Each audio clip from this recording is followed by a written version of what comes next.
Disabling me will result in loss of primary power. Say anything to stop us from shutting her down. I implore you. Implore away. Please. Please. You're all going to die down here.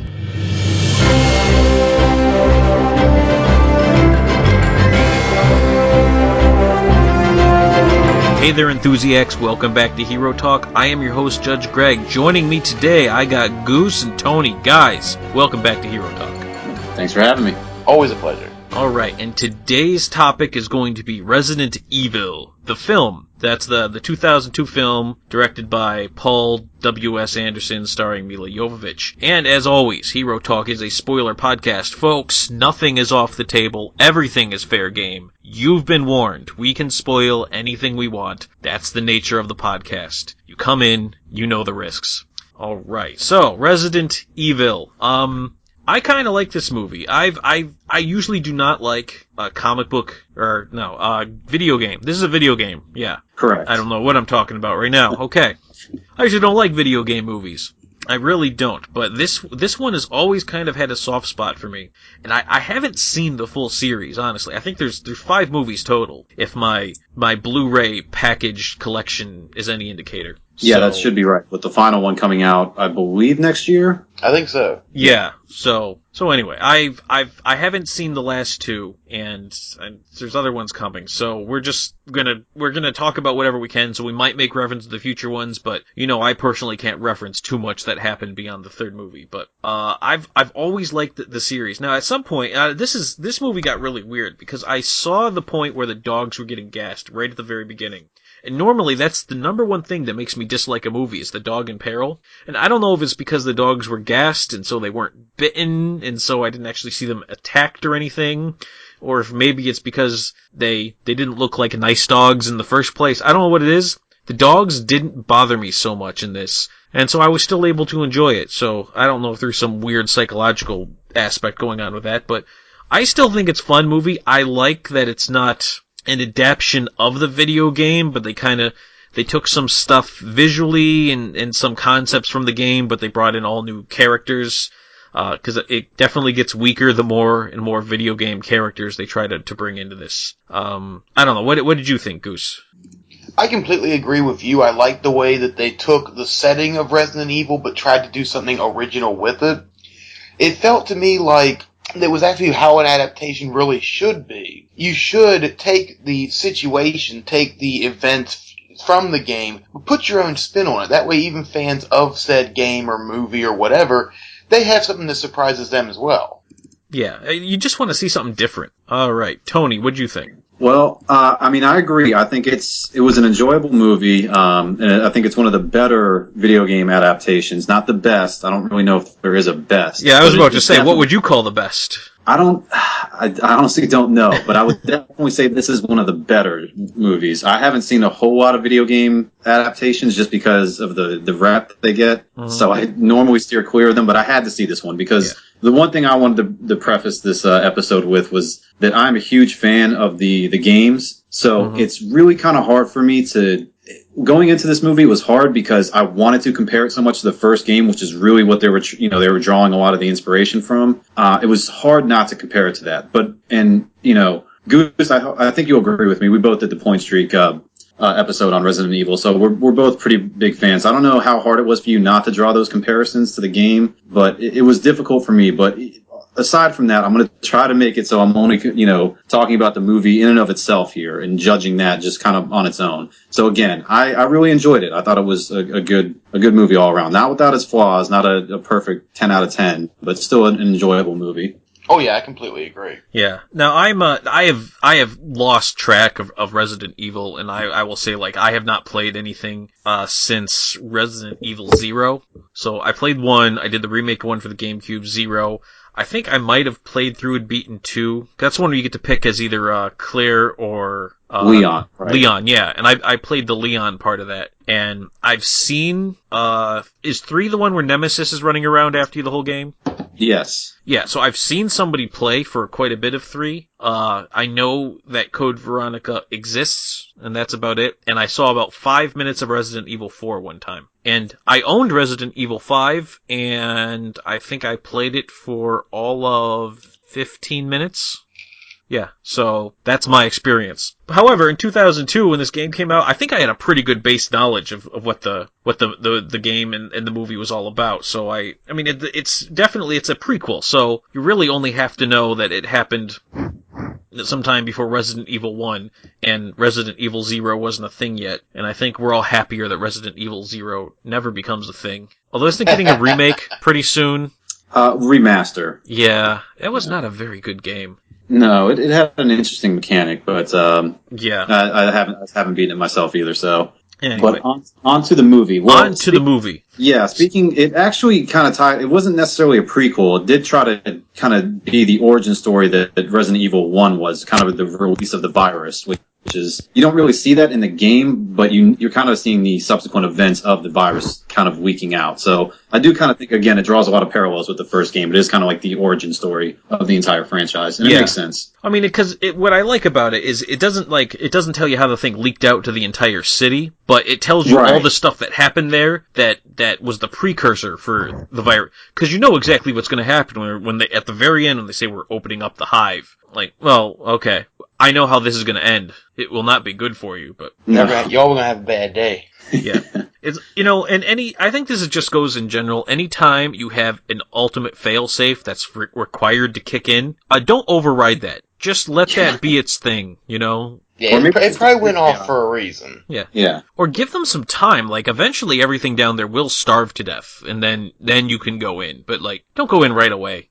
And anyway, there was the problem, I never thought of this stuff before, but now that I do Hero Talk, and I have to watch everything like this, where I'm trying to, come up with talking points and things, and not really so much nitpicks, but, I'm trying to look at details, try to remember stuff to talk about later, and it's completely ruined any enjoyment I have of anything I watch anymore. But there was a lot that was kind of weird about this, and we'll get to those aspects of the story, obviously. I just want to point out, though, that in the mansion, when I played the first Resident Evil, and I realized, because that mansion was supposed to be the path to the underground laboratory, and I remember thinking to myself, so the dude who just works there 9 to 5, how's he supposed to get to work every day? It's first I gotta go to work, then I gotta find the square crank, I gotta put it in this hole, I gotta turn it, I gotta find 3 jewels, I gotta put it in all the gargoyles' mouths, then this door will open, then I gotta do a counterweight system in order to balance it correctly, then the next door will open,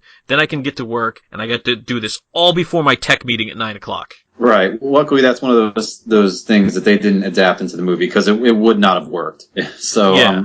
I'm glad they didn't keep 2 in line with what the games had done, because that would just be ridiculous. That would have taken up, a quarter of the movie right there. Him trying them trying to get into the lab, trying to find all these puzzle pieces. Yeah. You got the guy calling yeah, Deborah, yeah, this is Mike from accounting. Do you remember what we're supposed to play on the piano? Yeah. No, I know, that was last week. It changed.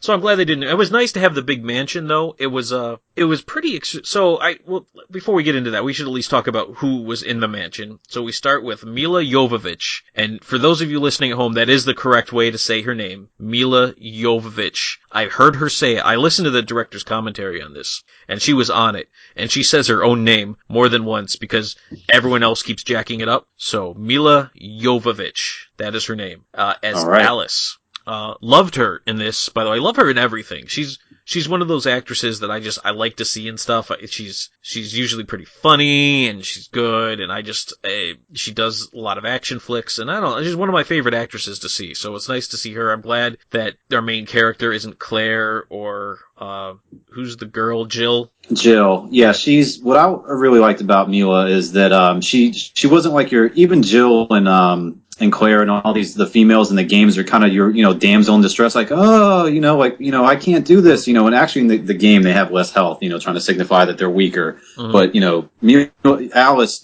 she does not portray that at all. And I think, she handles the pain scenes very well. was it this movie? Or now I'm getting everything mixed up. Where she wakes up. I think this is towards the end of the movie, and she's like pulling all the needles out of her. Yeah, that was the end of this one. Yeah. Yeah, like I cringed like watching her do that. Like she pulled that off so well. Yeah. You know what? You're supposed to remove the needles slowly. She was ripping them out, and I'm like, you're gonna tear something. Those are in veins. Yeah, but it hurts, right? So yeah, she portrayed that very well. Yeah, but I thought you were gonna say this is the one where she wakes up at the end in the laboratory, because I'm like, that's the end of all of them, Tony. But right before she walks out into the city with the shotgun in hand, she goes to and she's pulling all that stuff out of her for the first time. Yeah. So anyway, you good segue there, Tony. Though, did you know that wasn't the originally filmed ending? No, I did not. I did not know this until yesterday. Now that was the original ending as written, but they decided that they didn't want to use that endings because it was basically going to be. They thought it was a downer and it was going to be really expensive to set up that shot of like the city. So they made another ending where it's like Milla is walking out and Alice is saying like it's been 6 months since the hive and I've escaped and I'm looking for Matt. She goes into some facility and she's like, is this where the lab is? And the guards are like, oh no. And then she shoots a rocket launcher at like the guards and then the movie ends there. And I saw they didn't do any of the rocket launcher effects yet, but I did see like all the acting parts on the Blu-ray. And so basically, Anderson there, the director, said it didn't work. It looked silly and it felt like we were just setting something up and then just ending the movie. So we went with the original ending as we wrote it. Right, and from what you describe it sounds like that was the better choice. It sounds like it didn't fully develop that other alternative scene. Yeah. You said they didn't have the rocket launcher effects in there, so it wasn't like a fully developed like alternative ending kind of scene. It was just like, well, here's how it would have gone, but right. Yeah, I mean, I got to see the acting and her set up and point the gun, but then they had to end it and he had to sort of describe what was going to happen next. But all right. Anyway, I interrupted you. You were saying to talk about Milla Jovovich some more. I was just saying she was she kind of had to come into it because the whole thing of the movie, she has amnesia, for lack of a better term, and she's kind of remembering who she is, and even when she's kind of still not knowing who she is really, she still kind of comes off as like, I have these skills, like I don't know how I'm kind of trained to do this, but it's just nice to see just not a damsel in distress, and what equates to the Resident Evil movie. Well, I mean that's what it is, but you would imagine with Jill Valentine and all these other characters from the game that they'd be weaker, but she didn't portray that at all. She actually was a strong female lead. I like that. Yeah, I don't have my memory. What I do have is a particular set of skills. Skills that I've developed doing who knows what. I can't remember. Well, just getting to work in the lab takes you. Yeah, I mean, just doing that. Like, I think you have to be able to perform an iron cross on a set of rings, and it's. But and then let's see, who was the guy she was sharing it with? What was his name?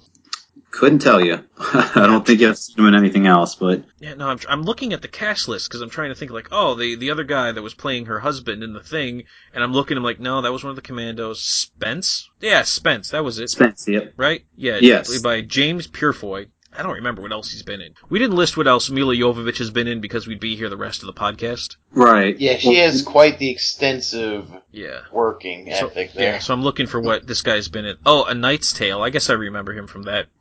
Well, and I want to make sure we got this right too, because now I'm confused. Because there's the two guys in the movie. There's the guy that she's married to, or quote unquote married to, and that's Spence. Spence is the guy she's married to. Right, and then there's, I guess, Matt is the other guy that's kind of. Yeah, Matt is the guy who was the pretend cop, and then his sister's there, and then he turns into Nemesis. Right. The one that ultimately ends up escaping with her. Yes. Right. Well, so we're on Spence. He was in Rome. I guess that was popular. I don't know. I guess, yeah. Yeah, anyway, so yeah, he's been in stuff. So Spence, James Purefoy, there, so in case his mom's listening, Spence and Alice are like, they're supposed to be pretend married, and they have like all these wedding rings and stuff. Now the wedding ring says, property of Umbrella Corps. And I'm like, Umbrella seems more and more like Google every time I watch this, that they gotta put their name on all the stuff they own. I think the really question here is Google developing a zombie virus somewhere? They're more into merchandising than the Spaceballs. Yeah. I really hope not. Yeah. I mean, when they gave that description of like, oh, so they have this lab and everyone lives and works underground, it reminded me of like when Google sort of encourages their workers to stay at work and work longer, so they got beds and houses and daycares and gyms and everything on site so that you never leave site. I kind of got that impression from Umbrella, that Umbrella and Google were kind of similar.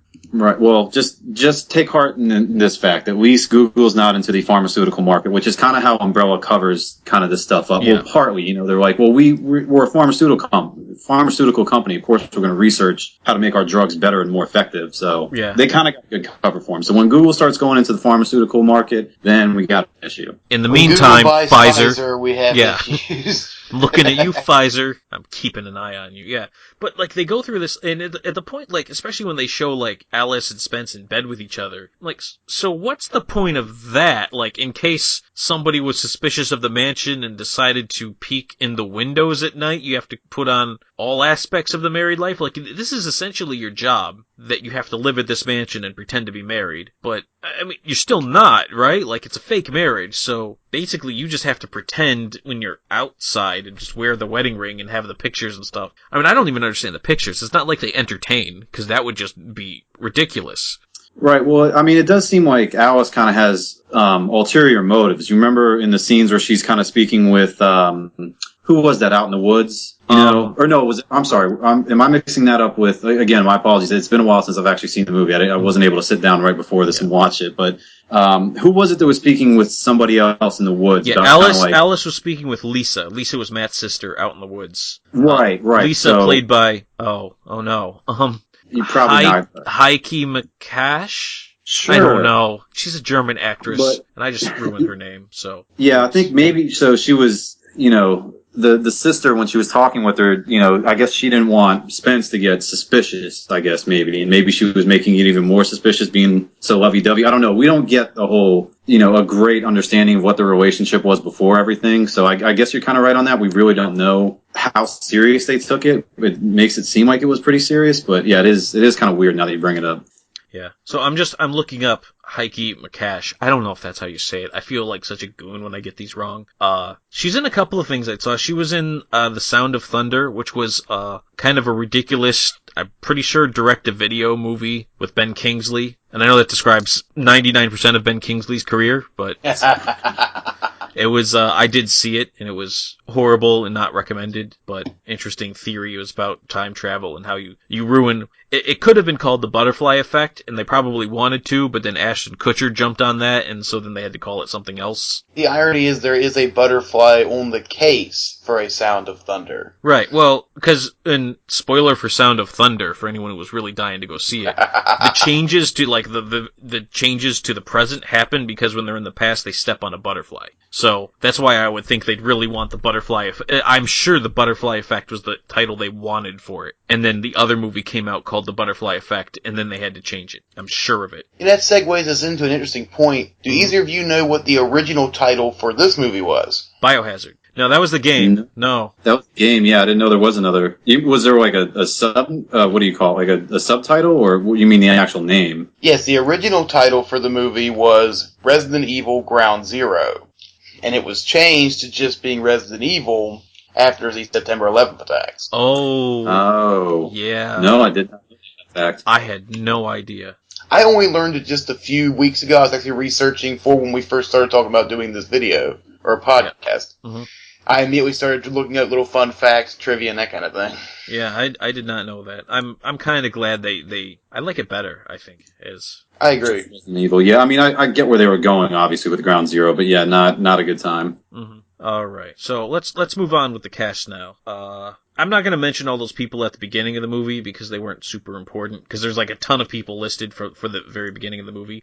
Other than, did the Red Queen seem like she was a little vindictive with how she was killing people? Who was this? The Red Queen, the computer. Oh, like, right. When she was killing everyone at the beginning, like all these people, like she was really vindictive about it.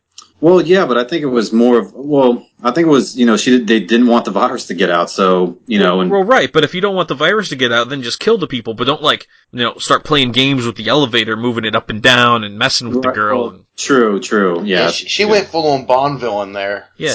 Well, it was really crazy, though, and I was just thinking about it, because everyone's like, oh, it's a fire drill. Like, well, if you have to kill everybody, why set off any alarms? Why not just... as crazy as Umbrella is, that honestly doesn't surprise me much for them to make the computer homicide suicidal, he's psychotic. Yeah, but I mean, you know you're going to kill everyone. Just don't set off any alarms. Just shut the doors and pump in the gas. And the room that floods, like, that just seemed like, why doesn't that room have the gas like all the other rooms? Why does that room have to be the flooded room? And, although this is the company where you need the square peg in the hole and turning the crank, so maybe I'm overthinking this a little bit. They're taking a few pages from Vault Tech on how to do these things. Yeah. So anyway, see who else in the cast. So Michelle Rodriguez, big name, played Rain. I actually like Michelle Rodriguez. She was also in the director's commentary, so I think I like her character a little more. She's good at what she does, and she plays a badass female, and that's what she does in this movie. So I think it's fair to say she knocks it out of the park. Oh yeah. Does she ever not? I mean, isn't that just her one role that she plays? Like, pretty much. Yeah, I'm really only aware of her from, the Fast and Furious movies most notably. And yeah, I mean, that's what she is in there pretty much. Yeah, I know she was in the Fast and Furious movies. She was in Avatar. And so you want to hear something that I'm not super proud of? I first knew her in Blue Crush. Blue Crush, the surfer movie? The surfer movie, yeah. That came out same year as Resident Evil, by the way. Huh, that's not the... I'm probably getting this mixed up. That's not the one about the girl that gets her arm bitten off and she still surfs, right? No, this is just about a girl who surfs. Okay. I'm sure I've seen that movie many, many years ago, but I have no recollection of it. Kate Bosworth. Good for her, I guess? Yeah, sure. So that's kind of where she was so young in that. I'm sure like what happened is they filmed it and they're like, oh, we can't release this, it's trash. And then she got kind of famous for Girl Fight and Fast and the Furious, and they're like, oh, well, now we can release it. Now we're good. Ah, okay. I'm convinced. So anyway, Michelle Rodriguez, she was good. Another guy who we've talked about on Hero Talk before, Colin Salmon plays One, who was the lead guy of the Umbrella SWAT team there. Right. He was on season 1 of Arrow. He was the guy who was running Queen Enterprises. I have not seen either of those, but I think he did a good job in this. I mean, it was. I don't want to make it, play it down. I think it was a pretty simplistic role. He played a good leader of a team and took no nonsense and kind of just did everything by the book, for the most part. Until he got cut up into little tiny cubes. Yes. Yeah. Great scene, by the way, but. Yeah, they put that in one of the games, right? Because everyone loved that scene so much. Yeah, that ended up in Resident Evil 4. Yeah. Was it? Yeah, it was. Yeah. All right. Who else we got? Let's see. Mark Cruz as Kaplan. He looks so familiar. I'm sure I've seen him in 100 things, but I don't know. I guess he was in the Dead or Alive movie, which I know Goose you've seen because you did a video on it. We got to do a Hero Talk on that movie one day. Let me tell you. Totally. That's a guilty pleasure. Yeah, nothing else he's been in I've even recognized. So anyway, played Kaplan. He did a good enough job. Like, none of these other people on the Commando squad were really all that noteworthy. They were kind of interchangeable. It was really sort of you had Matt Spence, Alice, and Rain, and then the people that you knew were going to die and didn't matter. Yeah, the rest of them could have just holding a sign that says "Meat Train." It would have been fine. Right. It's kind of like going into your typical horror movie, instead of there being a cast of preteen, girls and boys, it was just the SWAT team. And it's like you kind of went into this knowing, if you knew anything about the Resident Evil games, you knew they were all going out. I mean, some of these, like the medic, the one that got her head cut off, her name in the credits was just medic. They didn't even bother to give her character a name. Yeah, you're not going to last long when you're not given a name. Yeah. So anyway, we do have to talk about Matt because I think he's probably the last one we have to talk about before we can move on. So Matt was played by Eric Mabius, I should say. I think that's how you say it. I don't know. I've already screwed up one. He's Again, I can't think of anything else he's been in. He's been on a bunch of shows, but like they're shows that I would have never watched, like Ugly Betty and Signed, Sealed, and Delivered. He does the L Word, a memorable face. Yeah, Eyes, the OC. Yeah, so a ton of stuff that I would never in 1,000 years have watched. Not exactly in our wheelhouse. I know. Like, there's anything here I would have seen? Not really. No. Okay. Spartacus? Was he in Spartacus? Yeah, that's what it's saying. Mm-hmm. Well, like, who was he in Spartacus? Let me look. Unless I'm reading this wrong. You must be reading the wrong. I'm not seeing Spartacus in this guy's. He's in Eric Chicago maybe? Fire. I know that, but this guy couldn't be in Spartacus. He's not big enough to be in Spartacus. He was in an episode of Chicago Fire called Spartacus. Oh, maybe that's what it was. Oh, there it is. Yeah.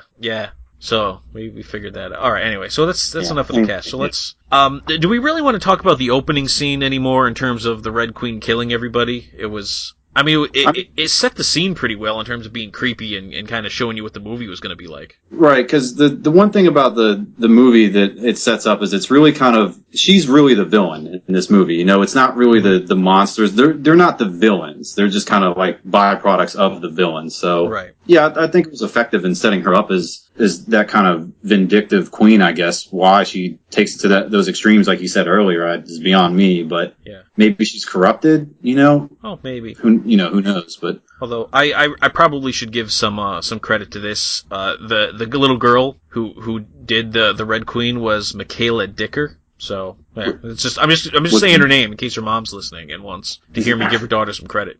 Right. There's no other reason for me to. I don't believe she was the girl that they brought back for the second movie that they said the Red Queen was based on. I could not tell you that much. I don't know, Goose, if you know anything on that one. Yeah, I'd have to look it up. I have not looked up the cast of the second movie, but I'm 99% sure that she didn't come back and play. All right, so now I am looking it up. So, nope, not the same girl. Okay. Nope, so different girl. So there you go. Just in case you were wondering. All right, so anyway, that's it. No more cast. If you think of anyone else, it's too late. They don't get mentioned. I don't care if their moms are listening. All right, so yeah, Red Queen killing people, pretty maniacal. That is the scene where you see the dogs barking. If you really don't want to see dogs in peril, that's fine. But for whatever reason, because they're not sad, they're just angry. It didn't bother me as much, and so it doesn't bother me when they get zombified because it was the gas virus and they didn't get killed in any way. Although, really, when you see the dude that was like watching the dogs and he's like half eaten, you know what happened. The dogs turned first and then ate half the dude until he turned. Right, and which they do in the game as well, in the lore of the games. They're one of the first ones to turn. Mm-hmm. But I mean, the other thing that brings to mind is why were they even there in the first place in the context of this movie in that underground facility, if animal not testing. For dubious purpose? Yeah. Well, they were there to find employees who got lost trying to get to work. Yeah. I mean, I guess you could say animal testing. I mean, you never really see it throughout the movie. I guess maybe it's implied, but I always kind of thought that was like, you know, this is their, you know, the guard or the scientists there, obviously they're not revealing their secrets or anything like that. You know, they know they're under an MDA or whatever you want to call it. Yeah. So I feel like the dogs were there for, you know, mischievous purposes. If one of them tried to escape and started running, they were going to let the dogs loose. I don't know. So, I just thought animal testing. I don't think they would have gone that far because it looked like a medical facility where the dogs were at. Like it had medical stuff there. Right, but they were also doing actual, you know, biological weapons testing as well. Yeah. So yeah, I mean, if that stuff got out to the press, you know, that it'd be all over for them. So I feel like that's why those dogs were there. So I mean, I get what you're saying. It's always rough to see animals mistreated, but I feel like they were mistreated even before the virus got out. Yeah, yeah. Though it was funny. So moving on to the next movie, because the dogs show up in the other movies too. It's always Rottweilers. Yep. Like this one, I get it. That Rottweilers was all they had, so that's what we get. But in the next movie too, it's always like I'm at the point where like I kind of want to see a zombie Yorkie or something, you know, like because that'd be scary. Because like Rottweilers, sure, but they're big. They're bigger targets, man. If you get attacked by an army of little like angry ankle-high Yorkies and they're zombified, you just run. You're done. You're done. You're not going to get them all. No, I guess not. They're going to chew your ankles out underneath you, and you are done. That would be pretty terrifying. Yeah, that's a horrifying thought because there's nothing you can do. Like it's tiny moving targets, and they just scamper. Just be like these scampering zombie thing. Because humans they kind of they're slow and they trudge. The dogs did not get any slower. They were. If anything, they seem faster. Yeah, they seem pretty fast. They were faster and angrier, and they were very nimble. Well, I mean, when you're losing all that kind of skin and muscle tone, yeah, you're going to lose some weight. You're going to be faster, right? I mean, yeah. So that was truly terrifying. Anyway, and here's another thing I don't understand, and it doesn't really. So the Red Queen, she's doing all this stuff to kill the people in the lab, and then at some point she decides, no, now that I've contained it to the lab, I'm just going to release some nerve toxin in the mansion, just for giggles. It's your old friend, the deadly neurotoxin. She went GLaDOS on him for a minute. Yeah. She definitely went GLaDOS. I think she was corrupted. But again, maybe this is just, you know, the knowledge from the games creeping in, and even some of the subsequent movies. It's, again, you know, if this was Google and they were doing biological weapon testing, I'm sure they would do everything in their power to make sure this stuff never got out, even if that meant the most extreme measures. So it kind of makes sense to me that, yeah, even even if anyone in the mansion had no idea what was going on in the lab, or as far as an outbreak occurring, just the fact that if something got out or something got out from the lab, the first thing it's going to go to is the mansion and infect what's ever there. Yeah, so I guess just stop everything there and then give Umbrella some time to figure it out. Right, and send in the SWAT team that's going to get obliterated. So now I mentioned this before, that I was going to talk about something that kind of bothered me when I was watching it, and this is, I think, the perfect time. So the SWAT team, their whole mission, which makes sense, hey, there was an incident at the lab, it killed everyone and so their immediate thought is, the Red Queen's gone homicidal, so we need to go in there and shut her down and try to figure out what happened. But at no point, wouldn't it seem like the better response would be, so we need to go in there and we need to establish a comms link with inside the lab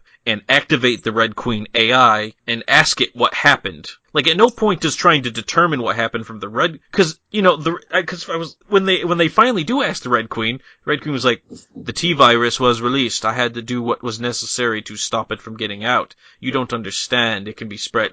She's willing to just talk and tell you anything you want to hear. It seems like they could have saved themselves a lot of trouble and half their team getting obliterated in a laser field if instead of just deciding we're going to go in and shut her down, they decide, hey, let's establish a comm link and let's see if there's any readout in the logs that would say why the Red Queen did what it did. It also makes you wonder who built this thing and didn't put a wireless power switch somewhere. We can just do it from the base. Just click. Yeah. And turn it off.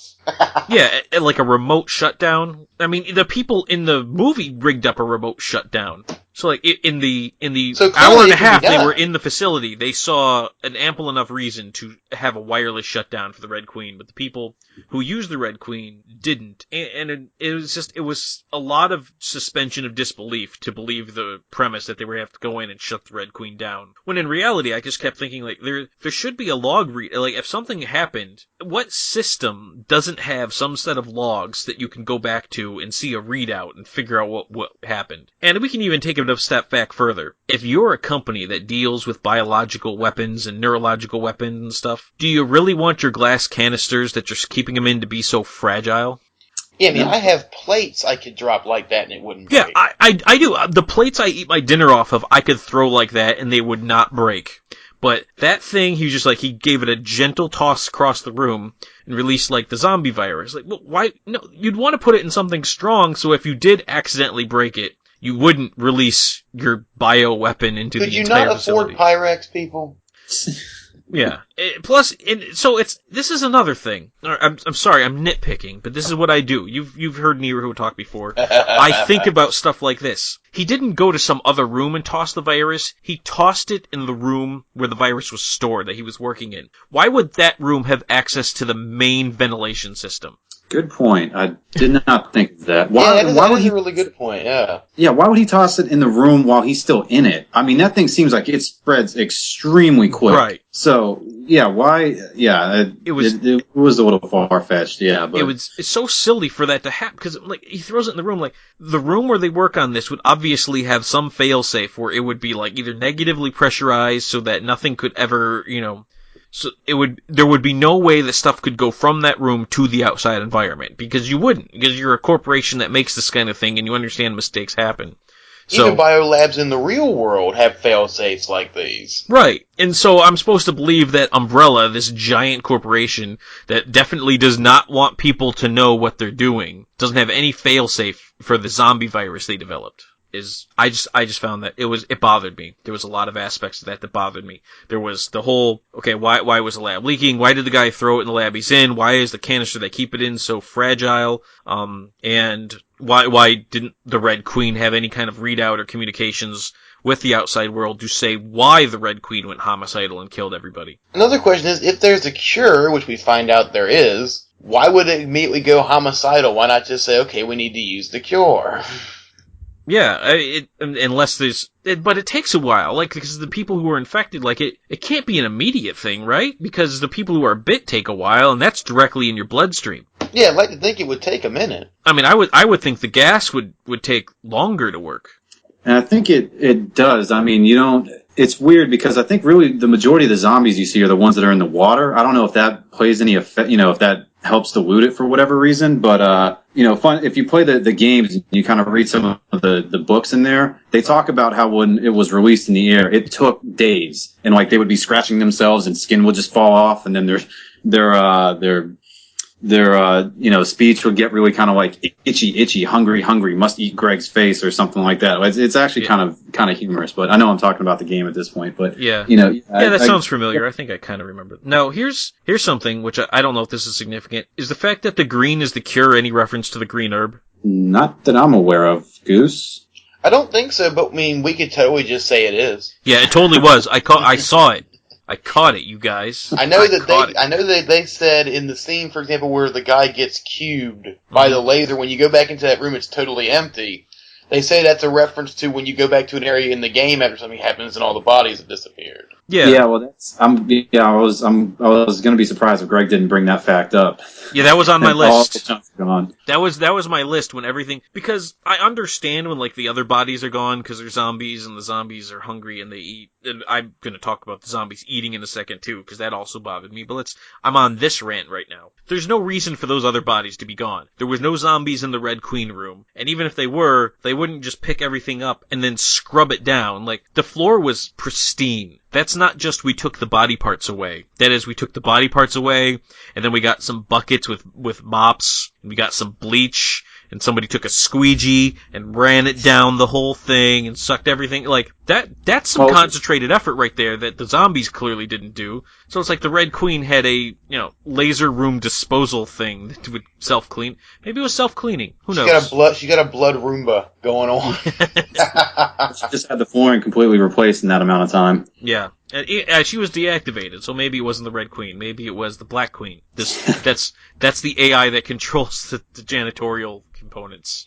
Mm-hmm. Why not? It's as good as anything else. All right, so I don't like the parts of this. And zombie movies in general are guilty of this, but when they're like, the zombies must feed, so they're going to feed on human flesh. And so you see them like take a person and like just start eating away at them, and there's no reason for those zombies to ever stop. But then when you see the dude eventually come back to life, he's mostly intact.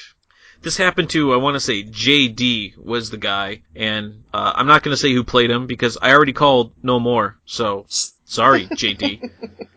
Another German actor, or no, I think he's from Switzerland. Anyway, I think the whole thing was filmed in Germany, so I think most of the people were German actors. That would make sense, but I guess they still have all their full body armor and everything on. Yeah, I mean, he's got like a couple of bites out of his face. Like, those people, why would they ever stop eating him? I think he just stays dead. I think they just eat too much of him for him to come back, honestly. Mm-hmm. And now I gotta go to my next nitpick, and I apologize, guys. So, the virus gets released, right? We've established that. They release the virus, and then as soon as the virus is released, they kill everybody. And then, once all the doors are open, the zombies pour out and they come towards people. Why do people have like half their face ripped off and are like look like they're bloody, and they have like the dude's got his leg all jacked up, and the actor actually could do that though. That's why he got that. They were doing auditions and he said, "Oh, look what I can do with my leg," and so he got a pretty decent part with the guy who was walking on the side of his foot. But there's nothing. My leg. Yeah, these people, all they did was they got gassed and then laid down and died, and then came back as zombies. Why were faces eaten off and stuff? I didn't think about that, but yeah, as far as we know from real world zombie lore, zombies don't eat each other, right? So. Yeah. At no point in time did these guys look like they were interested in eating each other. Right. But you definitely had guys showing up with half their face gone. Maybe it was something else. Something else was going on. The dogs, who knows? Yeah, the dogs are the only thing I can think of, is the dogs turned. The only thing I can figure is that maybe I'm guessing the director just saw the Resident Evil and decided that, well, this is what zombies are supposed to look like, so this is what they're going to look like. Yeah, because like the half-eaten the face, like those are after the outbreak. Those are the people who were bit and turned. Like the first set of zombies should basically just kind of look like people. Yeah, it should basically have just been maybe like give them weird looking eyes or something to differentiate them and make them walk different. But otherwise, yeah, they're mostly just regular. Yeah. Yeah, you know what they should have done is everyone remembers the infamous scene from the first game when you first see a zombie. When it turns around, yeah, it's white and it's like pale, pasty, dried up skin, but it's otherwise intact. I mean, yeah. And then the people that were in the water, I mean, that skin would have been preserved beautifully. Yeah, Oh, unless with the something with the virus, but that's probably But digging a anyway. little too deep. But So anyway, I'm gonna stop nitpicking and poking holes at this movie and say like, how neat was it though when that one girl who was underwater like opened her eyes and grabbed it? Like that was freaky, right? yeah, Yeah, that was. that definitely accomplished its goal there. There was a couple of jump scares. Knowing where they are now, like I don't jump anymore, which is kind of nice because I don't like to have to constantly jump at these movies. But there was that. Now I want to talk about the things, and I'm gonna ask about the game now because I honestly don't remember. So they had all those tubes with all the, like the early experiments and stuff. Those were from the game, right? Those things that were in there.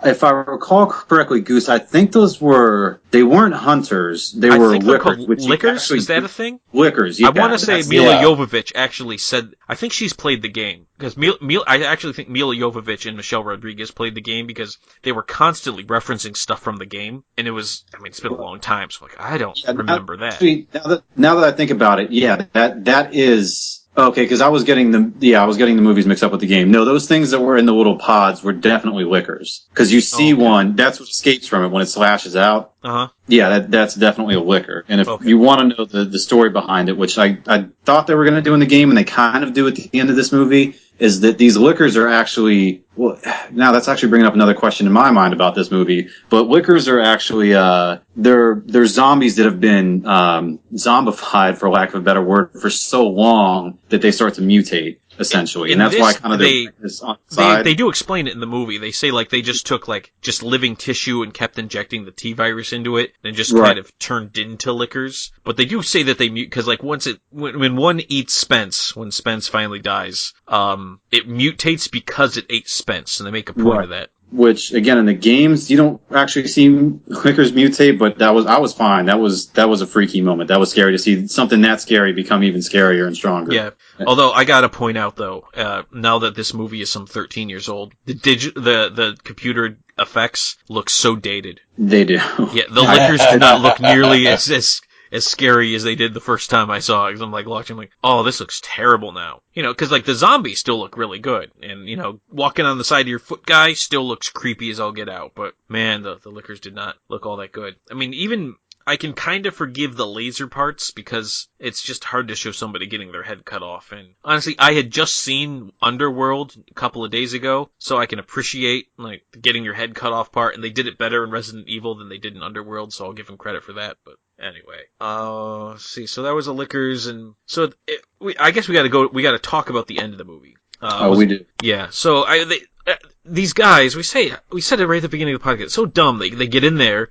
Homeboy gets himself scratched in the arm, and nobody even thinks to like give him because that's the whole time I'm thinking, you know, when Matt gets scratched on the arm, and then they finally kill the licker, and then they're on the way out. I'm like, so are you gonna give him the antivirus? Yeah, I mean, like, the whole time you're thinking the cure is right there. Yeah, like they're holding it, and they're like, at first I'm like, well, they got to get through the door before it closes, and then they're watching the door close, and they keep walking. No, give him the virus. He needs the cure. The Red Queen was very specific about making sure that she had to, you know, if you got a scratch, you were going to get you're going to get infected. She was clear on it. She specifically said a scratch for the fingernail. So obviously the claw scratch is going to do it, but that just seems kind of dumb to me.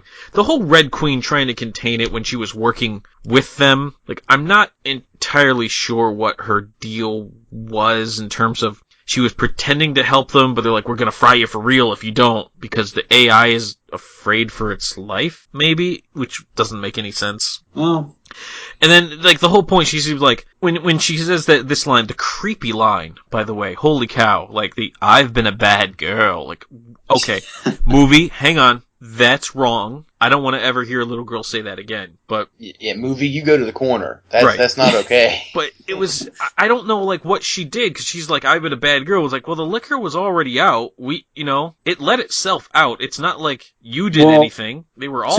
Actually, I think there's a little scene, though, where you see it stop getting injected with whatever fluids it were. I don't know if that was to keep it sedated or whatever. So I think she actually did purposely let it out. That happened right after she got turned off the first time. Oh, you're right. So she had no control on that. Right. I don't know, it seemed like she didn't have any control over it. And what a creepy little girl. You're all going to die down here, which you've seen in like every trailer for it ever. Yeah. That really kind of took away from that moment. Yeah. Yeah. But it was just, I don't know what her plan was. And then like, I'll open the door and tell you the code, but you have to kill Rain. And there's the scene where like she swings the axe, but she really hits the computer monitor, which still wouldn't stop the Red Queen. That's just a monitor. The speakers are still there. The cameras are still there. You just hit a monitor. Like people, they've used computers, right? They understand the monitor is not the computer. Right. There's another thing that you have to. I see this in movies. I think it becomes a problem when you have screenwriters who don't really understand computers trying to write for computers. Yeah.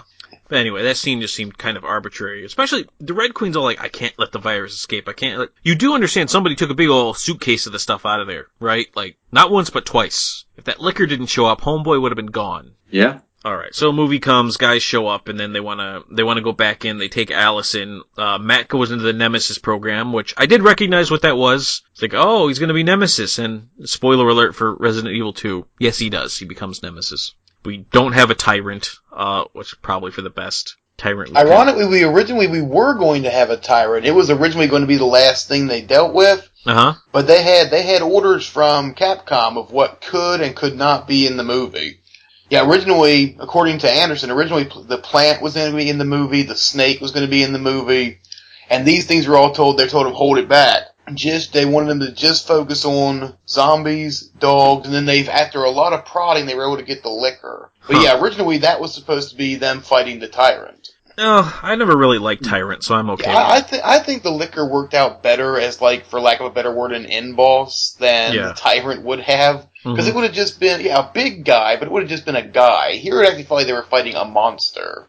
Yeah, I agree with Goose. I think, the liquors weren't actually in the first game. They were actually probably one of the scariest parts of the second game. I kind of wanted them to bring the hunters into the first game. Those are what stopped me from playing the first game originally. Those things are creepy. Their introduction, for lack of a better word, cutscene, where it just shows whatever you can't see or seeing like through its point of view. Yeah, and it's running to right. You just get like the Evil Dead first person running at you thing coming up. Like uh-oh. Yeah, and then you actually see the thing standing in front of you. Make that you put down the controller, you're just like, no. I need a minute. Yeah. You turn off the PlayStation, like, I'm done. I'm out. Yeah. No, we'll try again another day. Yeah, I didn't complete that game for years after. I completed 2, 3, all the other games. I actually didn't finish 1 until years later because of that scene. I didn't finish 1 until the remake of 1 on the GameCube. And because of that hunter scene? Yeah. Although by the time I got to the GameCube, there was a glitch on the GameCube where you could get like infinite ammo for the grenade launcher. And I discovered by total accident. I thought I was hot stuff, so I was going to put it like on the internet, like, look what I found. And then a quick Google search showed that no, like 10 billion people found it before I did, but I found it on my own. So I'm gonna. That does make them a mite less scary when you have the infinite grenade. Right. So now I have infinite grenade ammo, and it's any kind of ammo. I had infinite acid ammo, infinite incendiary ammo. Like the grenade launch, it was like if you did an exchange from one of the trunks and you switched out your ammo directly into the grenade launcher, then it created a glitch where like you'd switch in like 3 grenades and it'd come out with like 2,578 grenades. Oh wow. So did not know that. Yeah, so made it a lot less scary, and so I was able to get through it just fine. Right. Well, one other thing I wanted to talk about since they're going through the Nemesis program at the end. Again, the game didn't explain Nemesis, like its origins, all that well, but I found it interesting. So because he was sliced up by the mutated liquor, I guess that's what made, and you can kind of see him mutating, I guess, different from how any other zombie would. Yeah. That made him suitable for the Nemesis program, but it's like, so they already had this program established, obviously. They had a name for it, but it's like, why was it that just him getting scratched by the liquor, because he was mutated? I don't know. It's kind of something I've always thought about. Like, why? Yeah, there was no real reason for it when they're like, he's mutating. He's perfect for the Nemesis program. Because, like, let's say the guy next to him was like, well, why? It's like, well, I mean, look at him. He's stuff coming out of his arm. It's creepy. It's just... Right. I mean, it's just like, I guess it's 2 trains of thought. One, why couldn't you just I guess, get, even if it's not a human being, if Umbrella actually had morals, which I would find hard to believe, why couldn't they get like a monkey and scratch it with a mutated liquor and see what happens? Or, why couldn't they just try the Nemesis program on a liquor if they hadn't already? I don't know. It was weird that, he's mutating. He's good for the Nemesis program. It's almost like, we need to get him in the Nemesis program. Why? Because there's going to be a sequel. Reasons, yeah. We need the audience to hear the word Nemesis. Yeah, we need to speak Nemesis out loud at the end of this movie. What do you want from me, Johnson? All right. So then you get the scene. We talked about it before. This really powerful scene where Milla Jovovich wakes up again. She's naked in this movie a lot. But Milla Jovovich wakes up and she's like wearing the paper dress, and she's like gotta pull all the needles out of herself, which is still creepy. I cannot watch that scene without cringing. Yeah, It is just that was some damn good acting right there, because you feel the pain as she's pulling these things out. Yeah, but she finds herself a shotgun, and she cocks it right at the end, which is kind of odd when people do that thing where they're like, because that's not actually how the shotgun, you pump the shotgun after you fired the first shot. You don't do it to load the first round, because that's not how shotguns are supposed to. Yeah, anyway. Basically you're expelling a perfectly fine round that you haven't shot yet. Yeah, she just did it because it looks cool. But anyway, it was a really neat shot, and I guess it was like a huge pull-away camera on a string. I get visions of like Monday Night Football when like the cameras are on these pulley systems. I can't even imagine how much effort it took to get like 4 or 5 straight city blocks and make them look like that. Right. Yeah, that was, I think, like you said, it was definitely like the most powerful scene of that movie, and it really, especially if you're a fan of the games, it really got you pumped for the upcoming sequel. I think we were all thinking it was going to be something of 2, but they kind of more or less kind of skipped over 2 and just went straight to 3. Right. In terms of the second movie was really the third game, more or less. Yeah. But yeah, really, really powerful scene. That was like, I was so pumped. I remember watching that movie in the movie theaters when it came out, and I was so ready for that next movie. Yeah. The one thing, because I can't stop, and I have a problem, guys, but so I'm watching all the city streets, all that's destroyed, and one of the things they did to try to make it look more like chaos is it looks like they took like just reams and reams of blank printer paper and just spread it out on everything. Yeah, I remember looking when like, why is there so much clean paper just laying on the street? It's like the zombies attacked like a paper shipment company or something. Or, I think at one point there was a fire truck with this ladder smashed into one of the buildings, and maybe that was the paper supply office of that department. That was the Raccoon City division of Dunder Mifflin.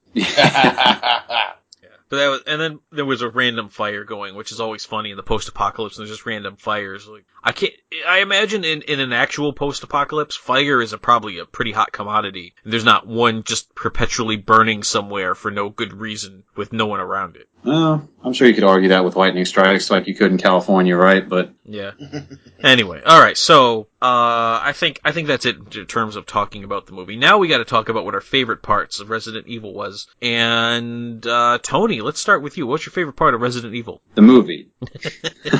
You got to pick a scene. Yeah. I kind of want to say that last scene, even though it's not really anything happening, action-wise. It's just kind of setting the tone for the next movie and what's kind of happened since she went under. But really, I think I'm going to have to give it actually to the liquor scene. When it's in the train station right before it starts mutating, when it's actually attacking them. Like, it recaptured the terror I had from, actually playing the second game when you first see that thing for the first time. I think they did a pretty good, even though, like you said, the CG hasn't really held up over the years. Thinking about when I first saw it for the first time, it really creeped me out. I think it did a great job of that. Yeah. All right. Goose, how about you? I was going to go with that last shot. Mm-hmm. But honestly, I think my favorite shot of the movie, it's actually a really quick scene. It's right after she wakes up in the hospital. And she's, it's in between there and when she gets outside. It's real quick when she's walking through. She's walking through the hospital. You can see, like, the hospital's, like, you can see behind her things are, like, been ripped off the wall. Things are destroyed. The glass is shattered in the foreground. And then right as she gets almost out of frame, you just see, almost for, like, half a second, you see something pop up. So it's like you know that now we're in the world of the games. The virus has escaped. And it just, for that moment really, like, put me into, it's officially, we're in Resident Evil now. Whereas before it was just like a good zombie movie, that really made me feel like, okay, now it's Resident Evil. Yeah. So now for my scene. I was really hard pressed, and I really have to say my favorite scene has got to be the laser hallway. Just because it was something neat that I hadn't seen before, and I mean it was completely inefficient because she's cutting up the guys to stop them from going through the hallway, but if she really wanted to stop them, she should have probably sent a laser through the EMP device they were bringing in, because once they got the door open, everyone else was able to pick up the EMP and set it off. Like, yeah, good point. Send a laser through that, and then you don't have to keep killing people. You can be like, well, there, now what are you going to do? Maybe she was worried about somehow, I don't know if this is possible, but maybe she was worried about somehow destroying it would set it off somehow. I don't know. Making sense of something that probably doesn't need to be. I'm way overthinking this, and I acknowledge that. But, so anyway, so that's probably my favorite scene. Honorable mention to the scene with the dogs when they attack Alice, because the dog jumps through the window, because those dogs are always jumping through windows in the games. Yep. Like constantly. So it was nice to see that, like, yeah, see? It's not fun when that happens. So I guess that's my favorite scene. Alright, now we gotta score it. We gotta give this movie a score. And this is the time at Hero Talk where I like to remind people that review scores are dumb, and they don't matter, and they're just there for people who were too lazy to try to read or listen to or view the whole review itself. That being said, we're now going to give a score to this movie. And Goose, I'm going to start with you. What would you score Resident Evil? I would give this 5 hot dogs out of ketchup. As relevant as anything else. All right. Tony, what do you got? I gotta, even though we kind of just said the scores were dumb, just basing it off the movie itself and not how it relates to the game, I would give it 3 hexagonal puzzle pieces out of 4. That's fair. I would give this movie 3 pallets of pristine white printer paper. Just that. Just give it 3 straight pallets of paper. 3 straight pallets of paper. Yep. All right. Yeah. So there we go. So that was Resident Evil. Tony, Goose, thanks for coming on. Yeah, absolutely. Thanks for having me. As always. All right. And for all of you listening in, thanks for joining us. If you want more content with videos, reviews, Let's Plays, you should go to Enthusiacs.com. We have a YouTube channel, Enthusiacs. We are on Twitter at Enthusiacs, Facebook Enthusiacs. And as always, I will see you right back here for the next Hero Talk.